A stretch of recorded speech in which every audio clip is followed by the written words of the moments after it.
Next from Springfield, Andrzejewski, the founder of For the Good of Illinois, announces he's suing Comptroller Judy Barr Topinka for her refusing a FOIA request to open the state's checkbook to examination. This runs about 15 minutes. My name is Andrzejewski, and I'm the founder and CEO of For the Good of Illinois. 9 months ago, on April 17th of 2012, our organization, For the Good of Illinois, filed a Freedom of Information Act request on Illinois Comptroller Judy Barr Topinka, and we simply asked for 1 year of the aggregate state of Illinois vendor spending and 1 year of the state of Illinois checkbook, and our request was denied. So the purpose of today at this press conference is to discuss the details of our lawsuit to compel Illinois Comptroller Judy Barr Topinka to comply with the state law and make available the state of Illinois checkbook. Illinois has a Freedom of Information Act law, and the comptroller needs to obey the law. When denying our request, the comptroller was specific, and she said that multiple employees dedicated solely to this task would have to work 3 days, and she concluded that that was an undue burden.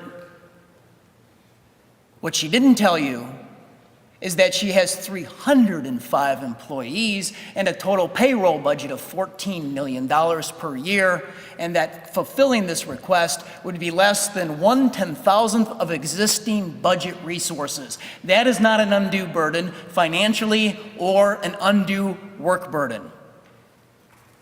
After the rejection of our request, we were good about it. We followed the process. We asked for help from Illinois Attorney General Lisa Madigan and her Public Access Counselor Division, and they were helpful in the beginning. They opened a case. They said further inquiry is warranted. And then after a few perfunctory emails and phone calls, there has been silence for 5 months. And that brings us here today. We've got the Illinois Comptroller, who is the most important and top financial officer in the state, refusing to obey the law, and we have the Illinois Attorney General, the state's top law enforcement officer, refusing to enforce the law. We're not asking Comptroller Topinka to set a standard for transparency and accountability. We're simply asking her to follow the law and to follow nearly every single government entity in Illinois in complying with our request. She is the only one to reject our request. To put this in perspective, about the same time that we asked Judy Barr Topinka for the state's checkbook, we asked Rahm Emanuel at the city of Chicago for 10 years of the city checkbook, and within 10 days, a beautiful Excel database arrived at our office with 6.8 million checks covering that 10-year period for $74 billion worth of spending. And that is actually a larger request than what we requested for just 1 year in state government. We've collected 944 checkbooks from every single school district in Illinois for $52 billion worth of spending. Every single college and university in Illinois complied with our request. 6.8 million checks totaling $69 billion worth of spending. And again, that is a larger request than what Judy Barr Topinka had to do at the state level. Now, there are some that say that the Illinois Comptroller has a transparency website, and sure enough, it's called The Ledger. But having The Ledger does not alleviate her responsibility under the law to comply with our request for the information. Citizens and citizen groups and taxpayer groups, all citizens in Illinois deserve to see the line-by-line spending. The Ledger is actually an illustration of why we need to see the line-by-line spending rather than just the aggregate summary data that's on our website, the summary of the vendors and the summary of the budget data. And I have 3 specific examples as to why line-by-line transparency is necessary. And here's the first example. When our Freedom of Information Act request was fulfilled at the Lyons Township School District Treasurer in Cook County, we found that although the treasurer had a base salary of $163,000, that last year he actually made $296,000. Without board notice, unbeknownst to the board, and immediately after we showcased this, the board president resigned. They hired an independent law firm to look into how he did this, and I'm proud to say that on August 31st, the treasurer himself resigned, and I hope he's indicted. Here's the second example. When we went through the checkbooks in the Illinois public schools, we found very quickly that up to $50 million since 2006 was spent on taxi cab service, the majority of which was spent by a small handful of 48 school districts, 40 of which did not follow the mandatory contract and bidding process. They paid for expensive individual rides, and then we learned that 80% of the spending was reimbursed by state taxpayers. You see, the devil is in the details. Here's the third example of why line by line spending transparency is critical.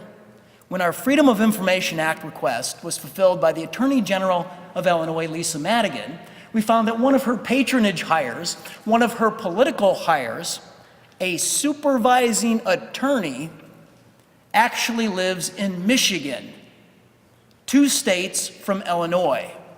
And 19 times over the past 18 months, Attorney General Lisa Madigan herself has signed off and approved reimbursement to this employee for travel from Michigan to Chicago so this employee can visit her mother.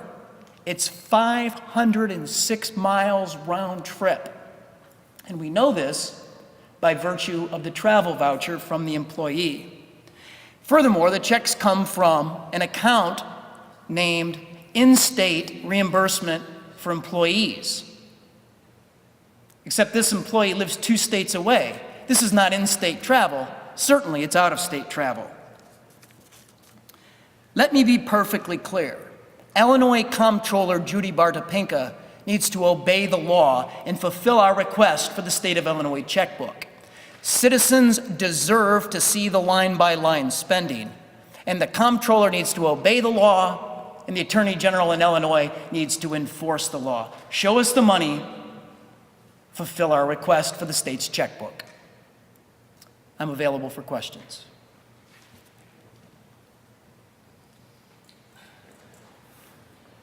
Adam, have you talked to the treasurer personally or any other people personally in her, comptroller, in her office? Our communication by design was official communication. So it was all transparent. There were no backroom conversations. It's all official communication. Aside from the reasons that were stated that it would be an undue burden, were there any other reasons given? And if you followed up with them and said you're in violation of the law, did they have a response?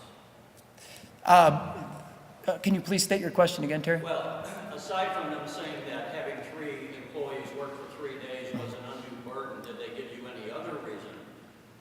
And I presume you followed up with them and said, but you're in violation of the law, and how did they respond to that statement? Right. There were no other reasons given. That was the full and complete reason given, that this was an undue burden, that multiple employees dedicated solely to the task would have to work up to 3 days. And did they have any statement when you said you're really required by the law to do this? Well, we followed that formal process. So then we reached out for help at the Attorney General Lisa Madigan's office through her public access counselor. They followed up with her. I have to tell you, the responses were bureaucratic and they weren't timely. And then 5 months ago, everything went silent. And for those of us who haven't filed a FOIA request, how long does a government entity typically have to follow through on it?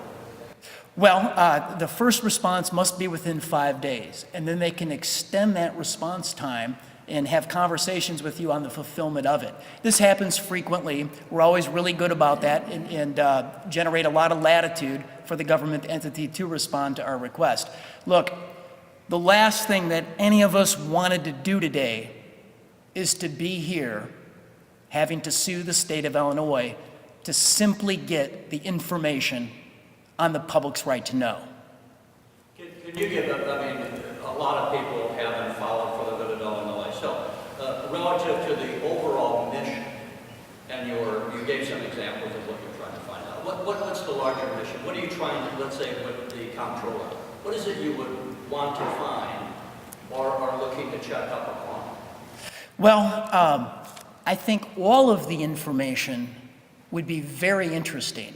I mean, looking at your newscast, Terry, and the newspapers and radio around the state and the headlines every single day, talking to every single state employee, everybody has a story to tell. So I think at a very basic foundational level, the books need to be open and the line-by-line checkbook transactions need sunshine. Do you expect a resolution to this suit, or do you have any timeline for the next line of action? Well, it's very interesting. Attorney General Lisa Madigan has a decision to make. In 2009, she rewrote, and it's her signature piece of legislation, the reform of the Illinois Freedom of Information Act. So is she going to defend Judy Barr Topinka on this suit? And that's a decision that Lisa Madigan's going to have to make. Is a hearing set on the suit? It was filed in Cook County on Friday. It was served by mail, so we assume that they got the paperwork yesterday, and the process will go from there. For those who wonder, again, about the background for the good of Illinois, how are you funded? We're funded by donations. I've also made a large personal investment into good government in our organization, and we're funded by a donor base of all across Illinois from every region of Illinois. Are there any other organizations joining you in the suit? Actually, on background, we worked with the Competitive Enterprise Institute in Washington, D.C., who has extensive FOIA lawsuit experience, and there's been other entities that have been supportive in rhetoric and on private phone calls. I have radio interviews in the back, and I'm also available for one-on-ones here as well. Thank you very much for coming today. Thank you.